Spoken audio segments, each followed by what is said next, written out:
How you doing, everybody? It's your natural bodybuilding specialist, Kelly Brown. And in today's video, I'm going to demonstrate an exercise that you may or may not be familiar with already. It's called a bent over rear delt cable fly. Rear delts are one of those areas on a man's body that goes underworked a lot of times. And so if you want to build those round shoulders that look 3D from the sides, you definitely want to hit your rear delts and find different ways of hitting each dimension of your deltoid.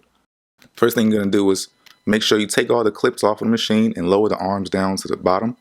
All right, you're going to stand over the machine and you're going to get your feet close together, keep your back straight, keep your head down, don't look forward, keep your head looking straight, keep it aligned with your spine.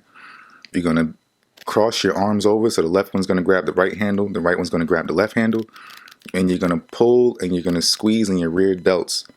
But as you let back down, remember, you're going to let your arms cross back over because that's what's going to give you that stretch and that eccentric motion and actually be able to tear down that muscle fiber in your rear delt. So let that arm cross over. This is why this is different from doing the dumbbell bent over flies.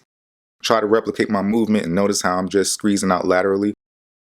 Okay, well, if you learned something in this video today, please share it with somebody. And don't forget to stop by Mechanoid88.com to shop the look and find other self-development items that may help you with your journey. I'll see you in the next video. Thanks for watching.